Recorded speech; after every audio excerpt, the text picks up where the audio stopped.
The crystal chandelier cast dancing shadows across the marble floor of the Seoul Grand Hotel's Diamond Ballroom as Min-jun Park strutted through the entrance. Designer sunglasses perched arrogantly on his head despite the evening hour.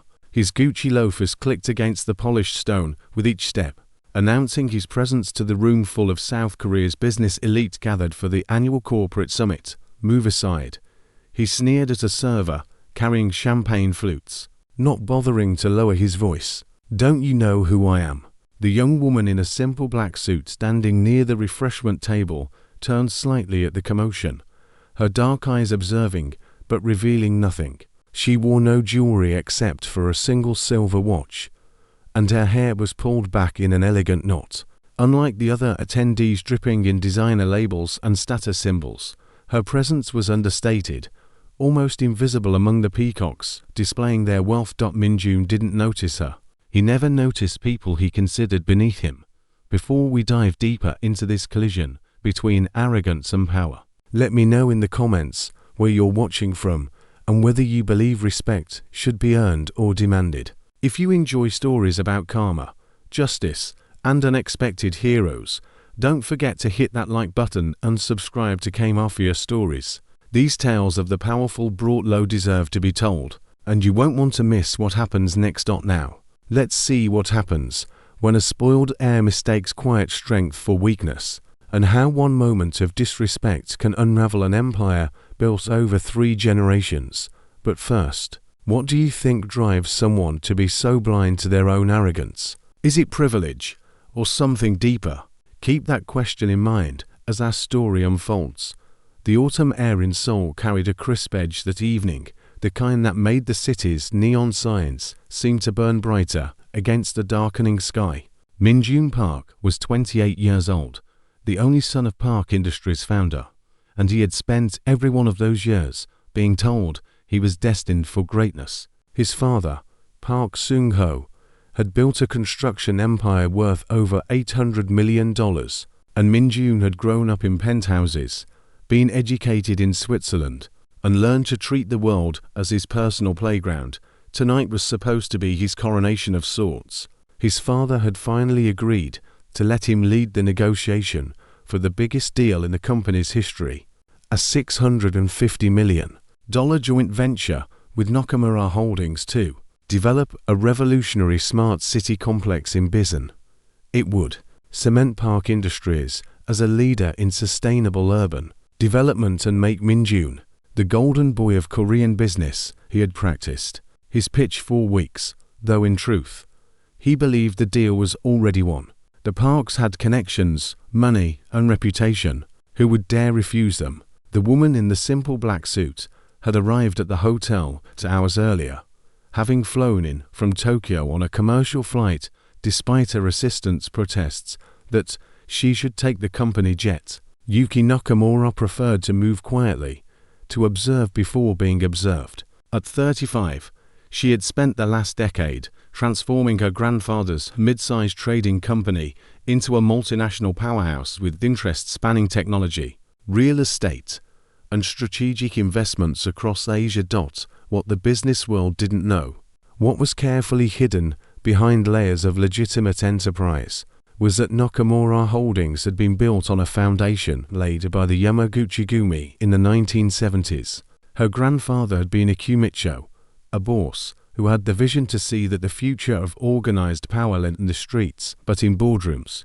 He had gone legitimate, but the old connections, the old ways of ensuring loyalty and extracting information, they never fully disappeared. Yuki had inherited not just his business acumen, but his network. She commanded respect not through intimidation, but through a reputation for being absolutely ruthless when crossed and absolutely loyal to those who earned her trust. In certain circles, whispered conversations in private rooms, she was known simply as the Crane, beautiful and graceful until the moment she struck. But tonight, she was just another attendee at a corporate summit, gathering intelligence on potential partners, observing how people behaved when they thought no one important was watching. Min-jun grabbed a glass of champagne from a passing tray, without thanking the server, and surveyed the room like a king surveying his subjects. He spotted his father near the floor-to-ceiling windows, deep in conversation with what looked like minor executives. "People not worth his time yet, Min-jun." A voice called out. It was his cousin, Ji-woo, equally pampered, but slightly more aware of social niceties. "Did you hear? The Nakamura representative is supposed to be here tonight. Father said we should make a good impression before the formal negotiations tomorrow." Min-jun waved his hand dismissively.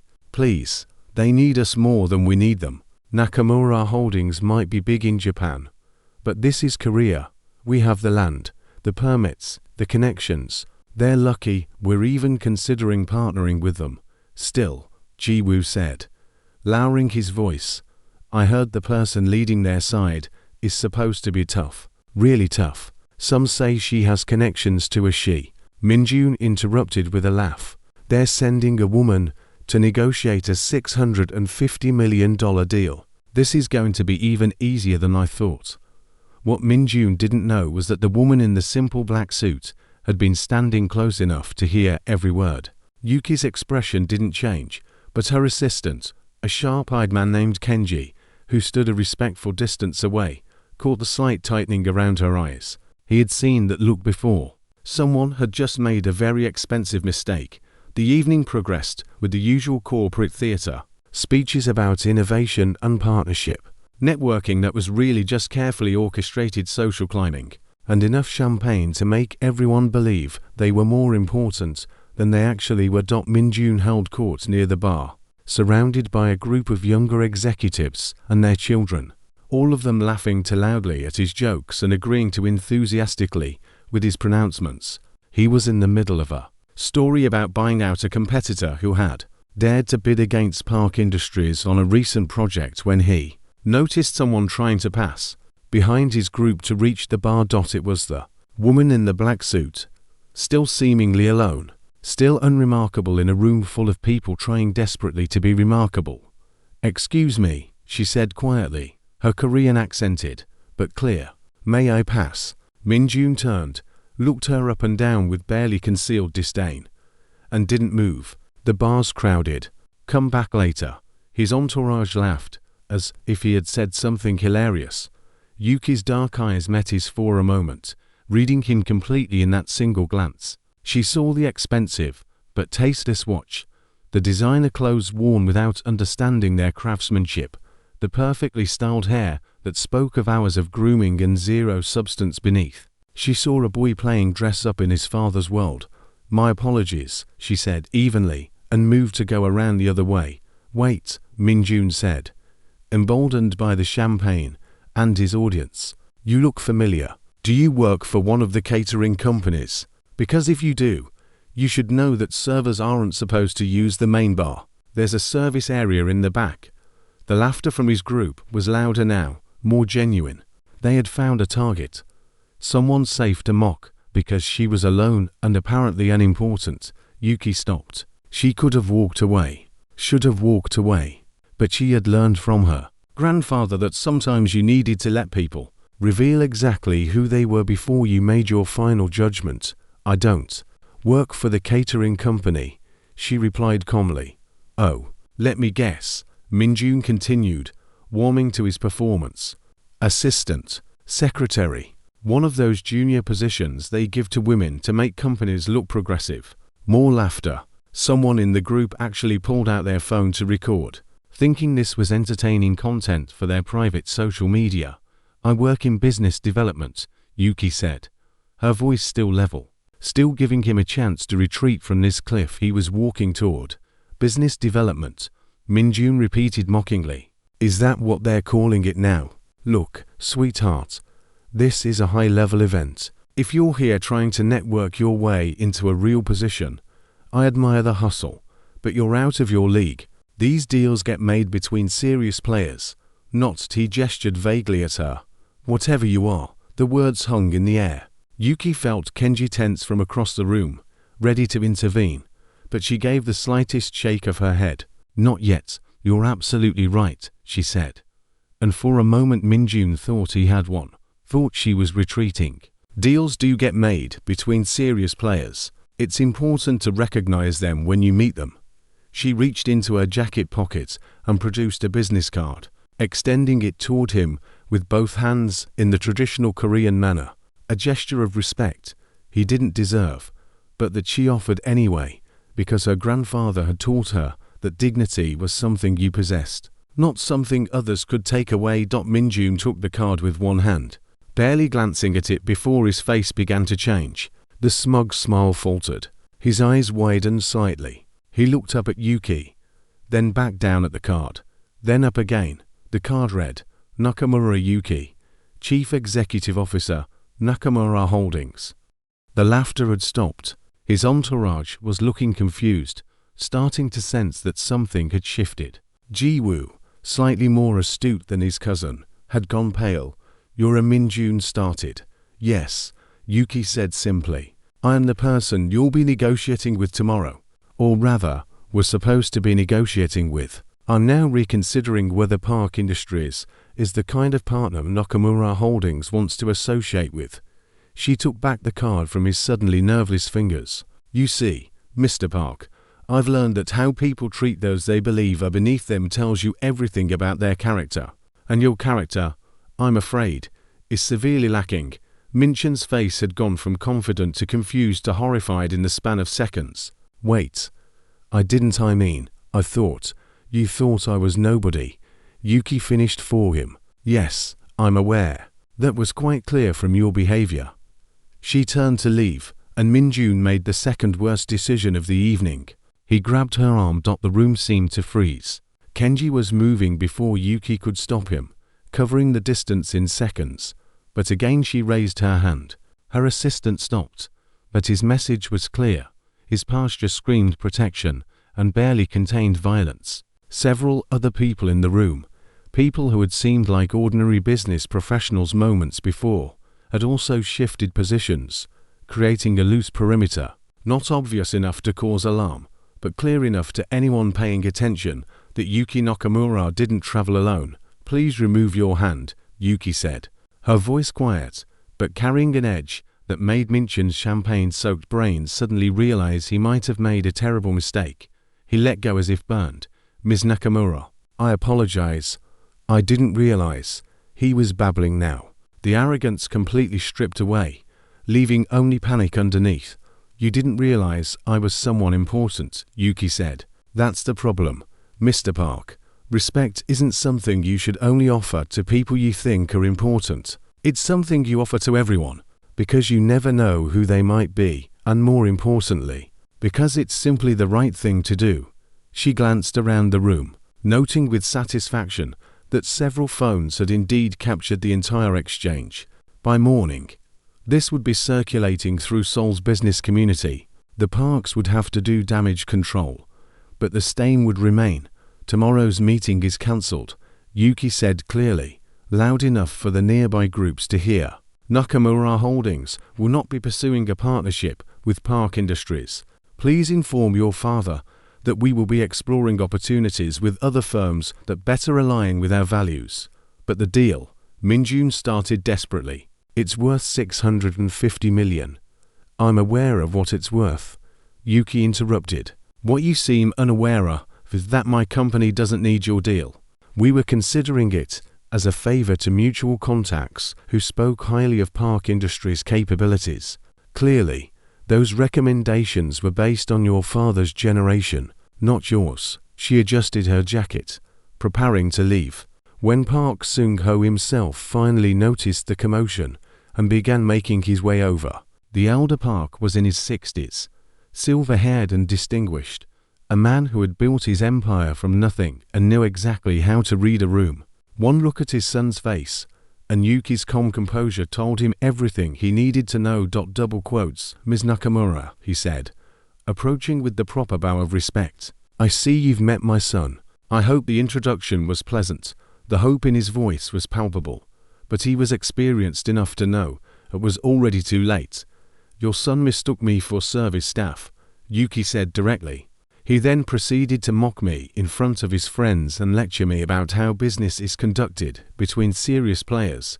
When I revealed my identity, he grabbed my arm in an attempt to keep me from leaving.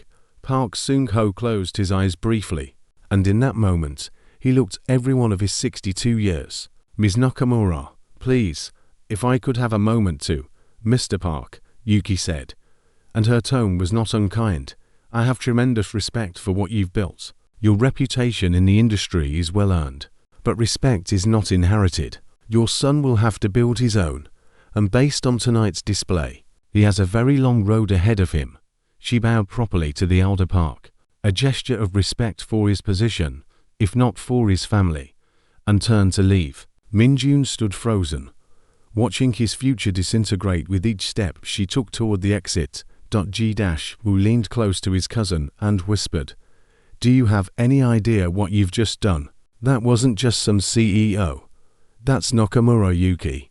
Do you know who her grandfather was? Do you know what family she comes from?" Min-jun didn't know.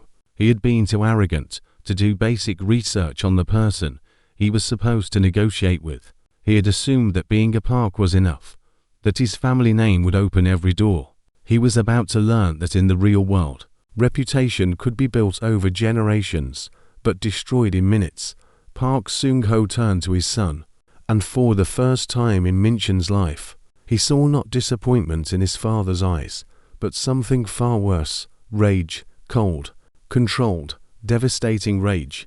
"We will discuss this at home," the elder Park said quietly. "Leave, now." As Min-jun slunk toward the exit, his entourage suddenly very interested in being anywhere else. His father was already pulling out his phone, trying to salvage what could be salvaged, knowing that it was probably already too late. The next morning, Min-jun woke in his luxury apartment with a pounding headache that had nothing to do with champagne and everything to do with the 17 missed calls from his father, and the text message that simply read, "My office, 9 a.m. Do not be late." He arrived at Park Industries headquarters at 8:45, a small mercy, since traffic had been lighter than expected. The building, a gleaming tower of glass and steel in Gangnam, had always felt like a monument to his family's success. This morning, it felt like a courthouse where his sentence would be delivered. His father's executive assistant, Mrs. Cho, a woman who had worked for the elder Park for 30 years and had known Min-jun since he was a child, looked at him with something that might have been pity. "Go straight in," she said. "He's waiting." Inside the expansive corner office, Park Seung-ho stood at the floor-to-ceiling windows overlooking Seoul, his back to the door. He didn't turn when Min-jun entered. "Close the door," he said. Min-jun did so, feeling like a condemned man. "Do you know," Park Seung-ho began, still not turning around, "how long it took me to build this company? 32 years. I started with one truck and a team of 5 men. I worked 18-hour days. I slept in my office. I missed your mother's birthday, your first words, your graduation, because I was building something that would last, something that would provide 4 generations of our family." He finally turned, and Min-jun was struck by how tired his father looked. "How old?" "Last night," Park Seung-ho continued. "You nearly destroyed it in 15 minutes. Father." "I didn't know," Min-jun started. "No." The word cracked like a whip. "You didn't know because you didn't bother to find out. You were supposed to prepare for the negotiations. You were supposed to research Nakamura Holdings, understand their structure, know who you were dealing with. Instead, you went to that event thinking your last name was preparation enough." Park Seung-ho moved to his desk, where several newspapers and his tablet lay open to various business news sites. "It's already spreading. Park Industries heir insults major partner. Park construction deal collapses after CEO's son mistakes Japanese executive for waitress. And my personal favorite, privilege and arrogance. How not to do business in modern Korea." He threw the tablet onto his desk with barely controlled fury. 3 of our other partners have already called this morning. They want to know if this is how the next generation of Park Industries conducts itself. They want assurances that you won't be handling any negotiations they're involved in. Min-jun felt his stomach drop. "I'll apologize. I'll go to our hotel right now." You'll do nothing," Park Seung-ho said flatly. "You've done enough. I spent from midnight until 6 this morning trying to salvage the Nakamura deal. Do you know what Ms. Nakamura told me? Min-jun shook his head. She said that Nakamura Holdings' reputation is built on trust and respect, that they cannot partner with a company whose leadership demonstrates neither. She was polite, professional, and absolutely immovable. The deal is dead. The elder Park sat down heavily in his chair. That deal represented 18 months of negotiation. It would have positioned us to compete for the Incheon expansion project, which alone is worth over $1 billion. It would have given us access to Nakamura's technology partners in Japan and Singapore. It was the cornerstone of our entire 5-year expansion plan. He looked up at his son. And you killed it, because you couldn't be bothered to treat another human being with basic decency. I'm sorry, Min-jun whispered, and for the first time in his life, he genuinely meant it. But he was also beginning to realize that sorry wasn't going to be enough. You're removed from all active negotiations effective immediately, Park Seung-ho said. You'll spend the next 6 months in our field operations division. You'll work with the construction crews. You'll learn what actual work looks like, and you'll learn to respect the people who do it. Field operations, Min-jun repeated, horrified. But that's where I started, his father interrupted. That's where you'll start over. If you can handle it, there's the door. Go make your own way in the world, and see how far your attitude gets you without the family name behind you. The choice was clear, humiliation or exile. Min-jun chose humiliation. But this wasn't the end of the story. It was barely the beginning. While Min-jun was receiving his sentence, Yuki Nakamura was already back in Tokyo, sitting in her own office, reviewing other opportunities. The Park Industries deal had been significant, but not irreplaceable. Her company had been built on the principle of strategic patience. If an opportunity wasn't right, you walked away and waited for the next one.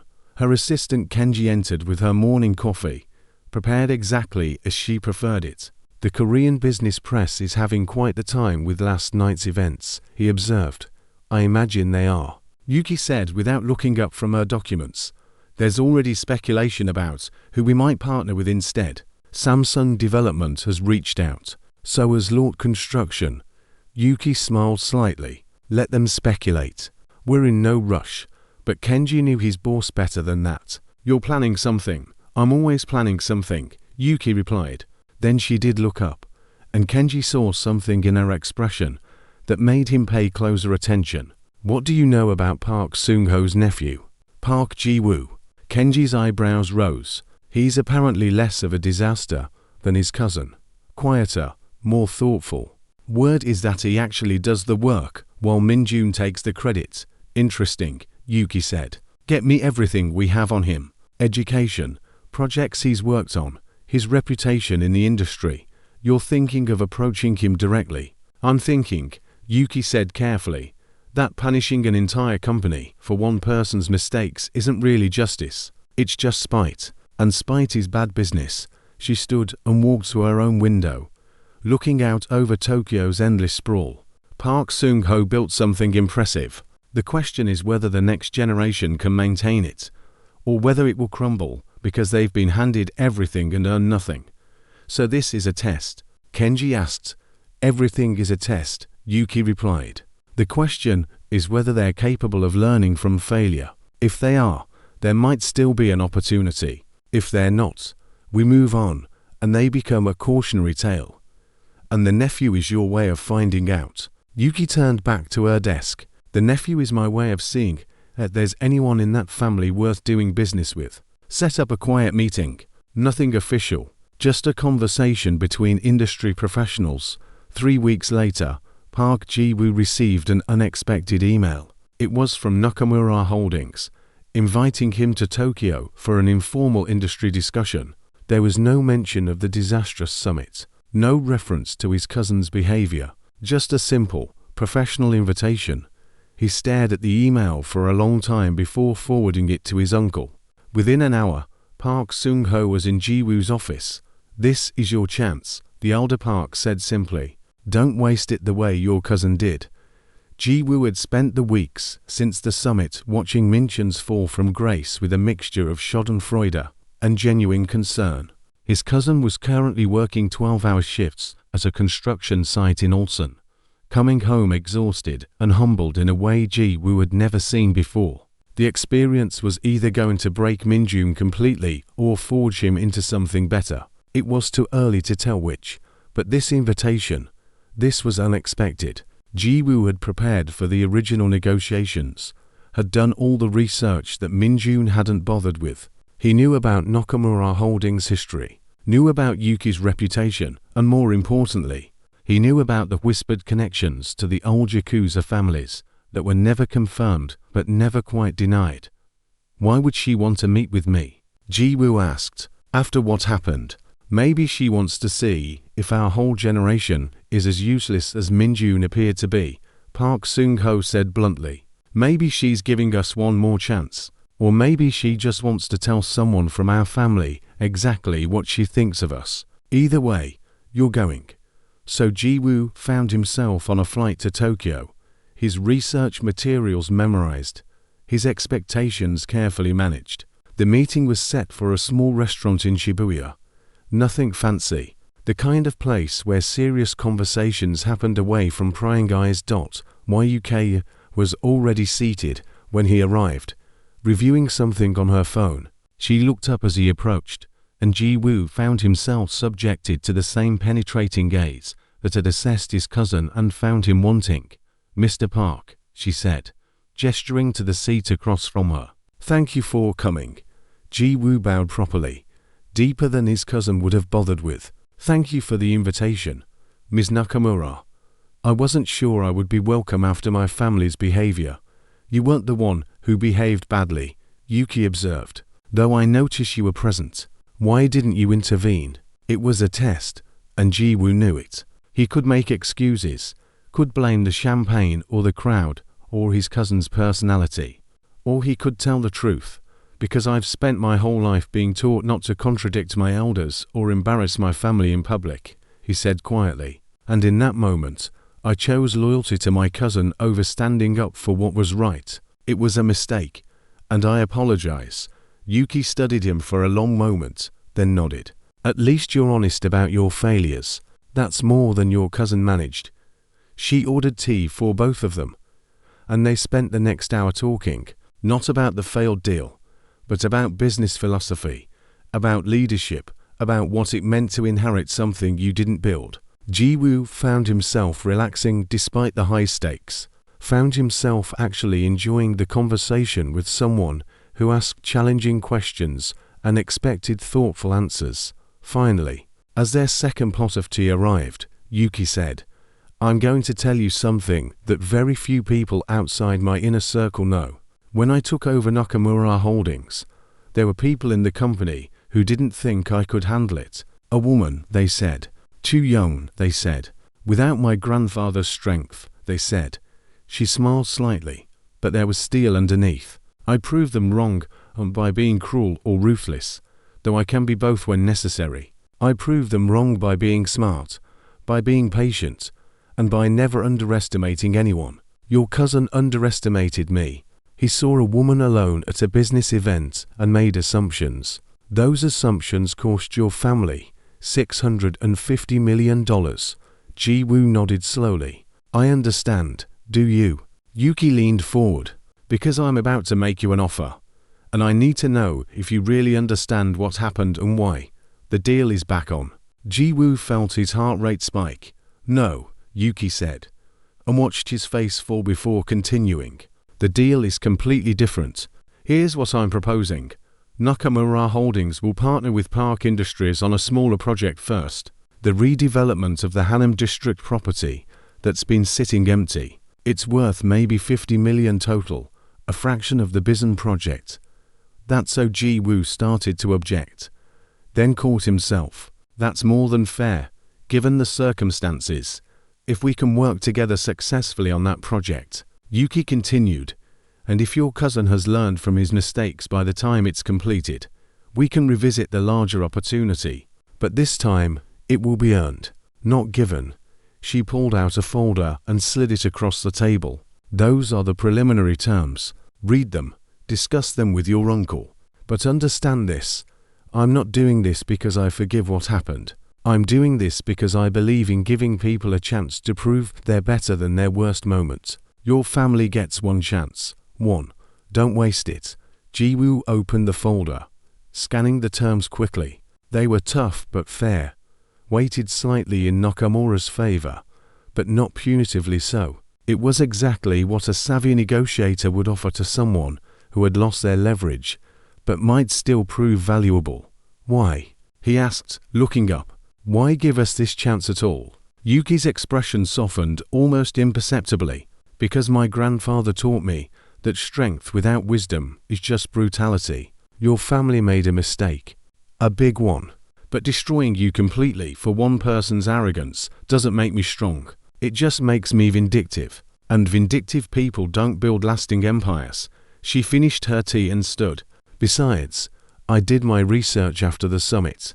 The work Park Industries does is solid. Your uncle built something real. It would be a waste to let it fall apart, because the next generation wasn't ready. This is my investment in finding out if they can become ready. As Ji-woo walked out of the restaurant, contract folder under his arm, he felt something he hadn't experienced in weeks. Hope. Not the easy, entitled hope that Min-jun had carried into that summit, but the harder kind. The hope that came from knowing you had failed, and been given a chance to fail better next time. 6 months later, Min-jun Park climbed out of the company truck at the construction site, his designer clothes replaced by work boots and a hard hat, his perfectly styled hair now grown out and constantly dusty. He was thinner, more muscular, and carried himself with a kind of quiet focus that would have been unrecognizable to anyone who had known him before the summit. His site supervisor, a gruff former military man named Kim, nodded at him. You're getting better, Park. Slower than the others, but better. It wasn't quite a compliment, but from Kim, it was as close as you'd get. Min-jun had learned not to expect praise anymore. He had learned to find satisfaction in small improvements, framing a wall correctly, finishing a task without needing correction, earning a nod of approval from men who judged you not by your father's name, but by whether you pulled your weight.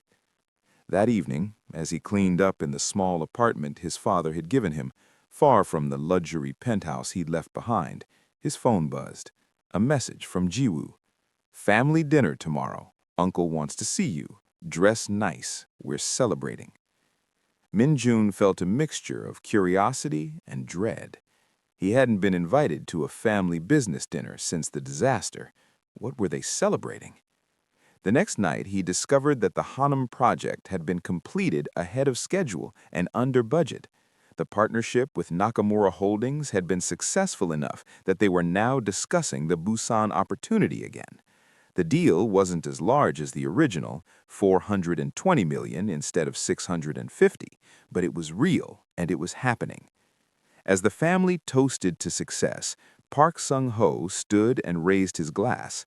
This success belongs to Ji-woo, who seized an opportunity we thought was lost, and it belongs to our partners at Nakamura Holdings, who showed us that second chances exist if you earn them. He looked directly at Min-jun then. It also belongs to you, Min-jun, because you're part of why we got this second chance. Min-jun looked confused. I don't understand. His father pulled out his phone and showed him a video. It was footage from the summit, the entire ugly encounter, but it had been edited together with clips of Min-jun working at the construction site. Someone had created a documentary-style video titled Learning Respect, How a Family Business Found Its Soul Again. Ms. Nakamura shared this with me last week. She's been following your progress. She said that a man who can admit he was wrong and do the hard work to become better is someone worth doing business with. She said your willingness to rebuild yourself from the ground up showed her that Park Industries has a future. Min-jun felt something break open in his chest. Not pride, not yet, but maybe the beginning of self-respect. After dinner, as the family was leaving, Min-jun found himself face to face with Yuki Nakamura herself. She had been invited to the celebration, and while she had stayed mostly in conversation with his uncle in Ji-woo, she now approached Min-jun directly. "Mr. Park," she said, and her tone was neither warm nor cold, simply professional. "Ms. Nakamura," Min-jun replied, bowing deeply. "I owe you an apology, a real one, not the panicked attempt I made that night. What I said and did was inexcusable. It came from a place of ignorance and arrogance, and there's no justification for it. I'm sorry." Yuki studied him for a moment. "You know what I respect about this apology compared to the one you tried to give that night?" "What?" "That night, you were sorry you got caught, sorry you made a mistake that had consequences for you. Tonight, you sound like you're sorry you hurt another person. That's the difference between regret and actual remorse." She extended her hand for a handshake, Western style. "I accept your apology, but understand that acceptance doesn't mean forgetting. It means I'm willing to see if your actions moving forward match your words today." Min-jun shook her hand, understanding exactly what she meant. He was on probation, permanent probation. "I understand," he said, "and thank you for giving my family another chance, for pushing me to become better." "You didn't push me to become better," Yuki corrected. "That was your father's decision to put you in the field. I simply didn't destroy your family when I had the power to do so. The rest was up to you." She turned to leave, then paused. "One more thing, Mr. Park. Do you know why I really came to that summit alone, dressed simply, without announcing my presence?" Min-jun shook his head. "Because I wanted to see how people treated someone they thought was unimportant. In business, everyone is charming to the CEO. Everyone is respectful to the person with power. But character is revealed in how you treat the person you think can't do anything for you." She smiled slightly. "You failed that test spectacularly, but at least now you understand why it was a test." As she walked away, Min-jun felt the full weight of the lesson. Yuki Nakamura hadn't stumbled into that encounter. She had engineered it, wanting to see exactly how the Park family operated when they thought no one important was watching, and Min-jun had shown her the worst of who he was. But he had also, over the months that followed, shown her that people could change. 1 year after the summit incident, Park Industries and Nakamura Holdings officially broke ground on the Busan Smart City project. It was a smaller version of the original plan, scaled to match the relationship that had been rebuilt from scratch, but it was real. At the ceremony, Min-jun stood to the side, no longer the face of Park Industries' next generation, but a junior project manager who had earned his position through actual work, rather than birthright. Ji-yu was the one cutting the ribbon alongside Yuki and Park Sung-ho. A reporter who had covered the original summit incident spotted Min-jun and approached for a quote. "Mr. Park, a year ago you were set to lead your family's biggest deal ever. Now you're a junior manager on a smaller project. How does that feel?" Min-jun thought about how to answer, remembering the media training he had received before, the careful non-answers and political deflection. Then he decided to be honest. "A year ago, I thought I deserved to lead because of my last name. I thought respect was something owed to me. I was wrong about everything." He looked over at the ceremony, where his father and cousin and Yuki were smiling for the cameras. "This feels right. I'm learning the business from the ground up, the way my father did. Maybe someday I'll be ready to lead, but I need to earn that, not inherit it." The reporter scribbled notes. "And what do you think about Ms. Nakamura? Some say she humiliated your family." "She held up a mirror," Min-jun said. "What we saw in it was humiliating, yes, but the humiliation came from our own reflection, not from her. She did us a favor by showing us the truth before we could do worse damage." That night, after all the ceremonies and speeches were done, Park Sung-ho invited Yuki for a private dinner. Just the two CEOs, discussing the future without handlers or press or family members listening. "You took a risk," the elder Park said, "giving us that second chance. Business is all risk. The key is knowing which risks are worth taking." "And were we worth it?" Yuki considered the question seriously. "Ask me again in 5 years when the project is complete, but so far, I think yes. Your nephew has impressed me, and your son, he's changed more than I expected. That shows something about your family's character underneath the privilege." Park Sung-ho nodded slowly. "My son needed to be broken down, to be built back up. I should have done it years ago, but I wanted to give him everything I never had. I forgot that struggle builds character, that you can't give someone confidence and competence. They have to earn it. My grandfather used to say that the hardest part of being successful is raising children who will be hungry enough to maintain it. When you give them everything, you risk giving them nothing that matters." They drank in companionable silence for a moment before Park Sung-ho asked, "May I ask you something personal?" "You may ask. I may not answer." "That night at the summit, you could have revealed who you were immediately. You could have prevented the whole situation. Why did you let it play out?" Yuki smiled slightly. "Because I learned from my grandfather that you never truly know someone until you see how they treat those they believe are beneath them. Your son revealed exactly who he was in that moment, but he also revealed that he was capable of change, which is rarer than you might think. So it was a test from the beginning." "Everything is a test," Yuki said. "The question is whether people pass or fail.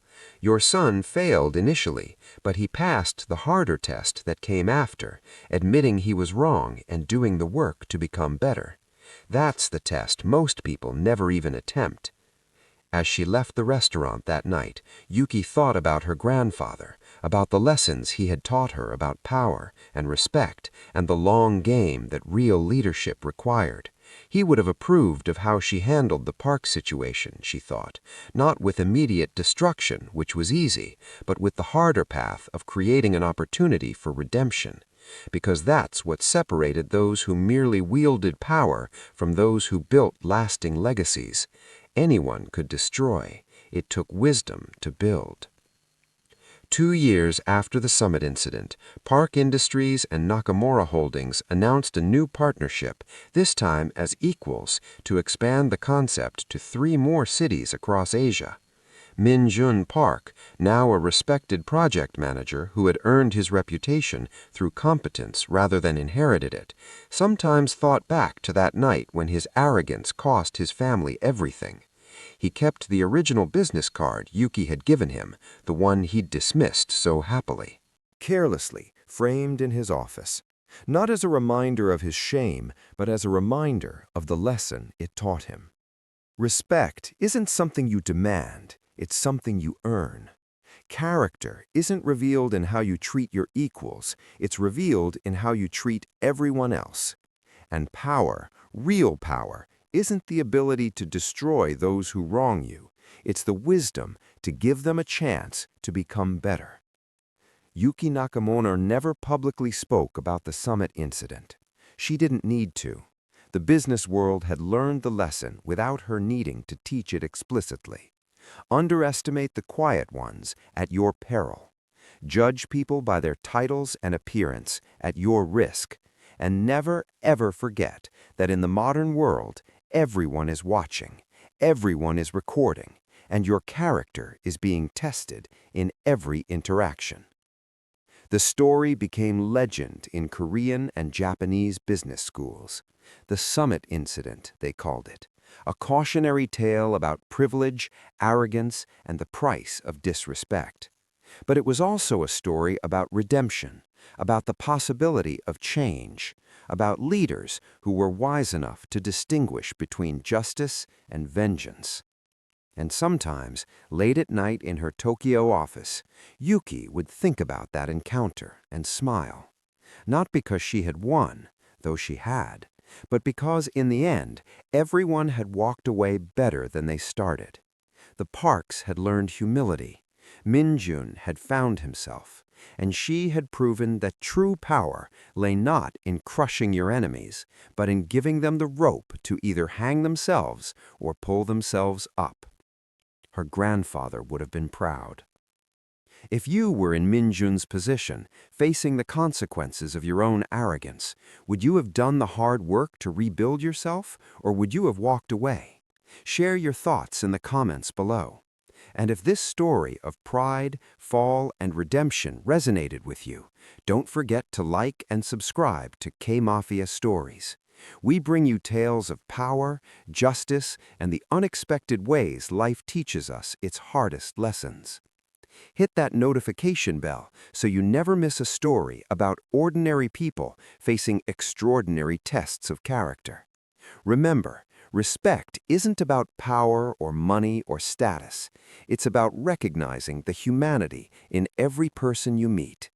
Treat everyone with dignity because you never know who they might be, and more importantly, because it's simply the right thing to do. The person you dismiss today might be the one holding your future tomorrow. And the greatest strength isn't in destroying those who wrong you. It's in being wise enough to give them a chance to become better. Thank you for watching. Share this with someone who needs to be reminded that pride comes before a fall, but redemption is always possible for those willing to do the work.